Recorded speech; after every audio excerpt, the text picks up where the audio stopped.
Hi, everybody. Welcome to Jesus and Coffee Conversations. Thank you for joining me today. Make sure that you have your Bibles, pens, journals, and of course, your coffee. And let's go ahead and get started. So, from the title of the video, you know that I am going to be talking to you guys about fasting. And fasting as a Christian is super important. And fasting is basically when you go without food for a specific period of time.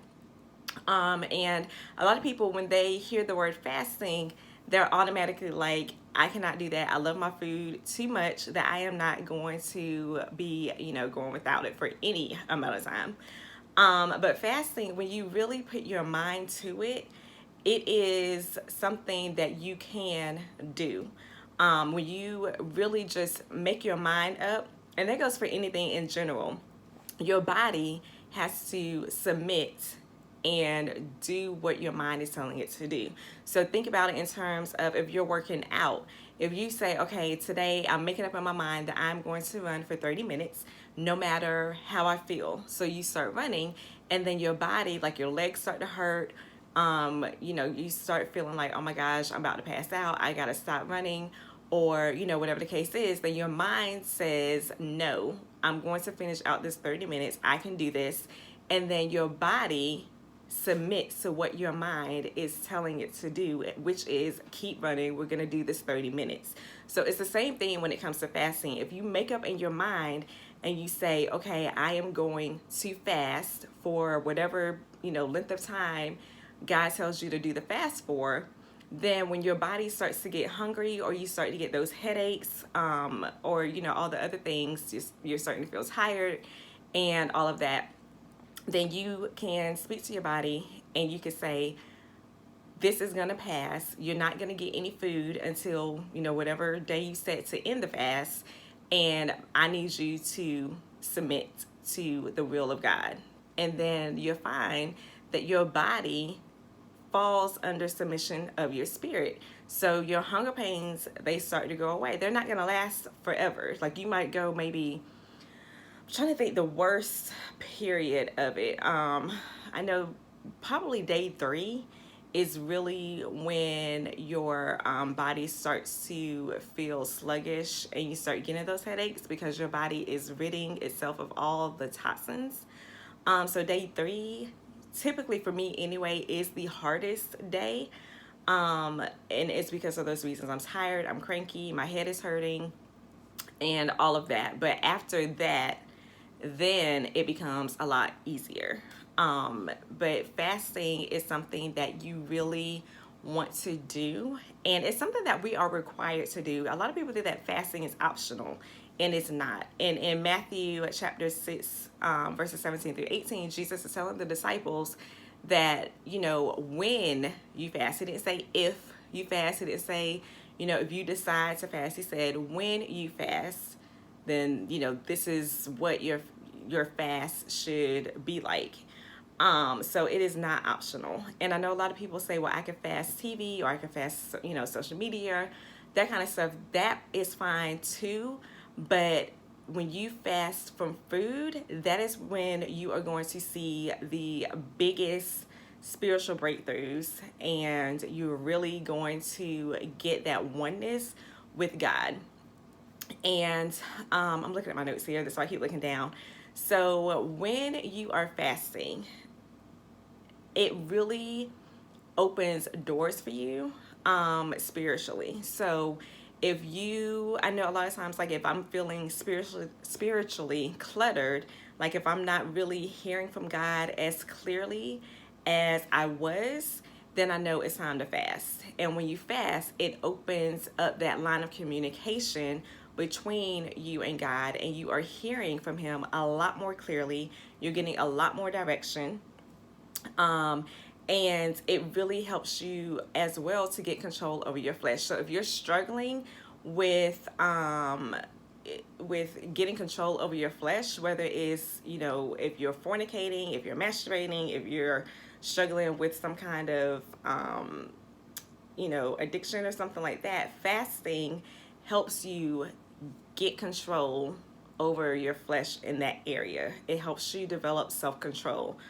And your flesh wants to do what it wants to do when it wants to do it. But when you're fasting, your spirit dominates your flesh. And so your flesh has to submit to your spirit. And that's another reason why fasting is so important, because as Christians, one of the fruits of the Spirit is self-control. And I did a video about that, as well as all the fruits of the Spirit. So make sure you go check those out. And I will put either the links for them in the description box, or I'll have, a couple of them pop up throughout the video. But fasting helps you get control over your flesh, and it helps build you up spiritually. So when you start to deal with, I don't know, not everybody is going to come across demons and all of that, but if you're somebody where that is like your ministry, then you are going to have to fast. And Jesus made that clear when the Father had the Son with the devil that the disciples could not cast out, and they were asking why they couldn't cast the devil out, or the demon out.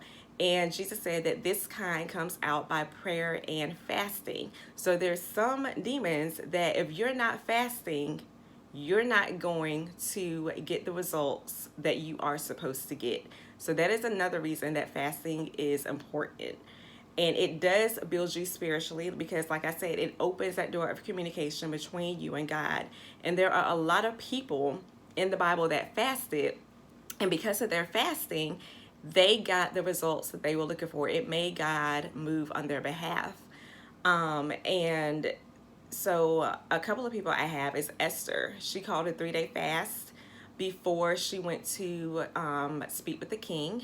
And because she did that 3-day fast, God blessed her to have favor with the king, so that she was able to make the request of him to save her people. And then Daniel, he fasted. He actually did 2 fasts. You can read about it in the book of Daniel. The first one was where the king was feeding the men like all of these, meat and wine and like all of this stuff. And Daniel was saying, just give me and the people that he was with, I think, just like vegetables. It says pulse in the Bible.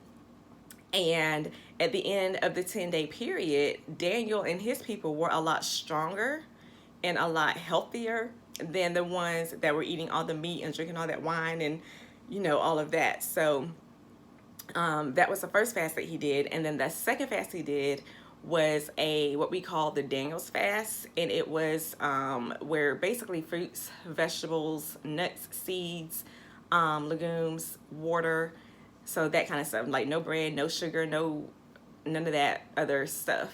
And with that fast, that's where he started getting all of the visions and things of God showing him what was going to happen in the later days, the end times. And a lot of people, that's the most common fast, the Daniel's fast. And I'll give you some fasts at near the end of the video. And Jesus fasted. He did a 40-day fast. That kind of fast, I don't suggest that you do unless you know that God is telling you to do it. Because that is going 40 days without food. And I know that you definitely don't go over 40 days, because then your body starts to hit the starvation period. But again, I don't recommend the 40-day fast unless you know for a fact that God is telling you to do that kind of fast. But that fast helped kind of boost the ministry of Jesus, because after he did that fast and he, went through the temptation, that's when his ministry really took off. And so a lot of times in the Bible too, Jesus, had to pull himself away from the crowd and the miracles and all of that, so that he can spend that time alone with God. And fasting and prayer go hand in hand. You cannot do one without the other. And I will get into that in a moment. The people of Nineveh with Jonah, when Jonah went to them and told them that, look, because of your sin, God is going to destroy you, the people, cried out to God, and they fasted. Their animals, did a fast. And because of that, and because of their repentant hearts, God had mercy on them. And then in the Old Testament, you have the kings. Like when they found out, that God was going to basically take their kingdoms away, or he was going to destroy them, what have you, they fasted as well. So fasting really gets results. It gets God's attention as well. And so different kinds of fast. You have the Daniel's fast, which I mentioned, which is basically fruits, vegetables, and it's unprocessed fruits and vegetables, like like raw vegetables and fruits. You can have beans, legumes, nuts, seeds, and water. There is no bread, there is no dessert, there is no sugar. I think you're not even supposed to have salt. I cheat a little bit. I put salt in my stuff. I'm not gonna lie about that. Or I use like Mrs. Dash or something. I need some kind of seasoning. I'm sorry. But so that is one kind of fast. You can also do like a water fast. Some people do like a 7-day, I'm just gonna drink water kind of fast.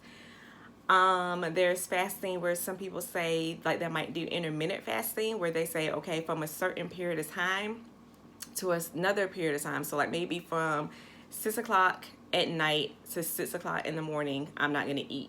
So like their last meal of the day would be at 6. Like they cannot eat past 6. Or they might say, okay, well from I don't know, maybe from like 6 o'clock in the morning until 12 o'clock in the afternoon, that's going to be my eating period, and then I'm not going to eat after 12. So you can kind of play around with the times there a little bit. Another fast is where they don't eat anything, and they say, okay, I'm just going to do liquid. So they'll do like water, they might do juice, smoothies, that kind of thing, where they're just drinking liquids. Sometimes they might do a full fast, which is no liquids, not even water, and no food. For that usually is a lot shorter, like 3 days. And that's the kind of fast that Esther did. She called a 3-day no eating or drinking anything kind of fast. And of course, you need to make sure that's very limited, because you do need water. And so there's a lot of different fasts that you can do. Some people might say, okay, well, I'm just going to do a vegetable fast where I don't eat anything but vegetables. So it's different things that you can do. And you definitely want to make sure that you check with your doctor first if you have any kind of health concerns, because you don't want, or if you take like certain medications or anything like that, you definitely want to make sure that you check with your doctor first and work with your doctor to find out which kind of fast is going to work best for your health and work best for, with your medication if you're taking any. So definitely consult your doctor first. And then you want to pray and ask God what kind of fast you should do, because there's different fasts for different reasons. So, if it's something where you really need to hear from God, then it might be more so you need to do a liquids fast, where all you do is just drink, water, juice, smoothies, tea, like herbal tea, and that kind of stuff. So pray and ask God, what kind of fast you need to do to get the best results. And the ultimate reason that we fast is really so that we are in line and have that one-on-one communication with God. And that is really what it's about. It's not about, losing weight. A lot of people say, well, I'm going to lose, all this weight on this fast. And that's the motive behind the fast. And that's fasting for the wrong reasons. So you want to make sure that anytime you do a fast, that you are doing it for the correct reasons, and that you are consulting God to find out what kind of fast you need to be doing. And when you're fasting, you really need to focus more on God. So that's reading your Bible more, that's praying more, that's talking to Him more. And so you want to get rid of like any distractions. And then the periods where you would normally be eating a meal, that needs to be the time that you are reading your Bible, or you're talking to God, or you're praying. And when I say fasting is important, like you have so much more clarity at the end of the fast. You're hearing from God a lot more clearly at the end of the fast, and even during the fast, you're hearing from Him a lot more clearly. And I also did a video about detoxing and how important that is, because when you're eating a lot, it does clutter you spiritually. And that is another reason why it's important to fast and detox, because you need to hear from God. You have to have that line of communication from God.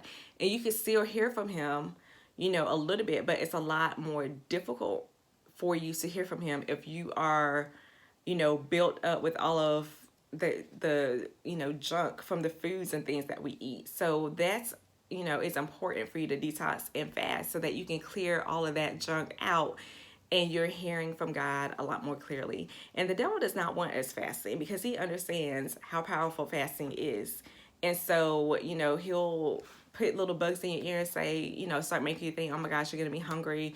You're going to be starving. The moment you get a headache, you feel like you're not going to survive it. Or, if your stomach is growling so bad, you're like, oh my gosh, I got to eat something. And then you start getting all these cravings and you start thinking about, pizza and all of that stuff. And it's just a way for the devil to try to get you to end your fast.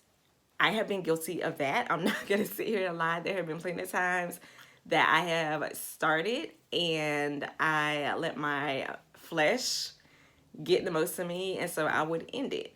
But it's gonna happen. Nobody is perfect. There have been plenty of people that have fallen into that trap. So when you say you're going to fast, it's important that you have a plan with it because it makes it easier for you to stick to. If you're just saying, okay, I'm going to fast, but you're not sure about what you're fasting for, you're just really doing it just to be doing it, then it's highly likely that you are going to fail at it. So when you fast, you want to make sure that you know exactly what kind of fast you're going to be doing, how long you're going to be doing it for, and why are you doing it. Once you have those three things, then your fasting is a lot easier and you are more likely to stick it out to the end versus if you just say, I'm just going to fast and this is the kind of fast I'm going to do, but you don't really have a plan. Like you're just really just doing it because, you know that you need to do it. So make sure that you have a plan of action for your fast. Don't just try to do it just to be doing it because you more than likely are going to end up ending it a lot sooner than you had intended. So I hope that all of this helps you guys. And like I said, I will put, if I think of anything that I left out, I'll make sure to put it in the description box. So make sure you check out the description box and make sure you go check out the other videos that have been popping up on your screen. And please share this video, subscribe to my channel if you haven't already. Give me a like, press the like button. Make sure that you, of course, as always, tell others about my channel. Follow me on social media if you are not, and I will talk to you guys later. Bye.